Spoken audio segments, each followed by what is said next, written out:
జనవరి 22 నాడు నేను టీవీలో చూశాను.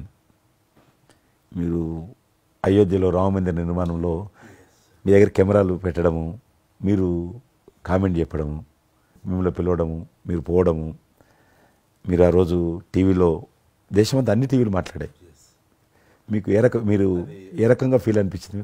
అది హనుమాన్ని ప్రార్థించే ఆయన మా కులదైవంగా చూసిన మాకు రామచంద్రుడు ఆ నామమే మాకు ఒక రకమైన గొప్ప స్ఫూర్తి. మాకు అలాంటి రాముడు మమ్మల్ని ఆహ్వానించినట్టుగా అనిపించిందండి. అది అక్కడ 500 సంవత్సరాలుగా ఎన్నో ఇక్కడ ఉన్నటువంటి ప్రాబ్లం అనేది అది సునాయాసంగా చేయటం అన్నది అది ఆయన వల్లనే అయ్యింది.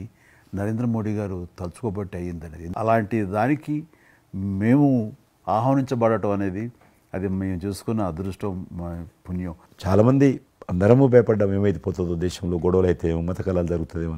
కానీ అదృశ్యం ఏంటంటే ముస్లింలు కూడా చాలామంది సానుకూలంగా. ఇక్కడ నేను ఒక విషయం చెప్పాలి. నేను రామ మందిరం నుంచి నా హోటల్ ఉంది అక్కడ. ఆ హోటల్కి వెళ్ళడానికి నేను కారు హైర్ చేసుకున్నాను మా ఫ్యామిలీ. అది ముస్లిం డ్రైవర్. సో ఈ రోజున ఇంత కాంట్రవర్షియల్ ఈ ప్లేస్లో ఈ రోజున టెంపుల్ కట్టడంపై మీరందరూ ఎక్కడో కొంత అసంతృప్తితో ఉండుంటారు కదంటే. కాదండి, ఈ రోజు నుంచి మా టెన్షన్ రిలీవ్ అయిపోయింది. మేము చాలా రక్షణతో ఉన్నాం అన్న ఫీలింగ్ ఉంది. ఎంత హిందూ కాన్వర్జేషన్ అండి.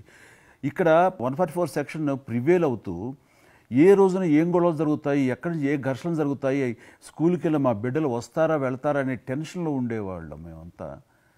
అండ్ అలాంటి ఘర్షణలో వాళ్ళు ముస్లిమ్సా లేకపోతే హిందూస్ అని ఏం చూడరు కదండి, ఎవరు అందరూ సఫరర్సే. అలాంటి పరిస్థితులు ఇప్పుడు నెలకొన్న సమయంలో ఎలాంటి గొడవలు లేకుండా ముందు ఒక నిర్ణయం తీసేసుకున్నారు. ఎస్, రామ మందిరం కట్టేశారు, అయిపోయింది. ఇక్కడి నుంచి లిఫ్ట్ చేసేసారు 144 సెక్షన్. ఇంకేం లేదు, అన్నీ సజావుగా సాగిపోతాయంటే మాకు సెక్యూర్డ్ ఫీలింగ్ వచ్చింది. మా బిడ్డలకు రక్షణగా ఉంది, మాకు ఇంకేమీ కాదన్న భరోసా వచ్చింది మాకు. వీఆర్ సో హ్యాపీ అని ఒక ముస్లిం సోదరుడు అన్నారు. ఇప్పుడు అదే మీరు ప్రస్తావిస్తున్నారు. ఇప్పుడు చాలామంది ముస్లిమ్స్ వెళ్తున్నారు చూడడానికి, దర్శనం చేసుకోవడానికి. ఒక అమ్మాయి అయితే బాంబే నుంచి నడుచుకుంటూ వచ్చింది, 22nd చేరుకుంది అక్కడ అమ్మాయి. ఓకే, నేను ఉన్నాను వెనకనే ధైర్యాన్ని ఇచ్చేటువంటి మన ప్రధాని గారు, ఈ భారత ప్రభుత్వం ఇవన్నీ కలిపి దోహదపడ్డాయి. అందుకని ఆయన ఒక మాట అన్నారు అయోధ్య టైంలో, మొన్నటిదాకా టెంట్లో రాముడిని చూసాం, ఇంకా రాముడికి ఆ పరిస్థితి లేదు, ఆయన ఒక పర్మనెంట్ స్ట్రక్చర్లో ఉంటాడు అని అన్నప్పుడు అందరూ మంచి రెస్పాన్స్ ఇచ్చారు, బాగా రెస్పాండ్ అయ్యారు. అట్లాగా ఈ రోజున ఆయన తీసుకున్న ప్రతి కార్యక్రమం కూడాను ఒక మత సామరస్యాన్ని సూచిస్తుంది. దానికి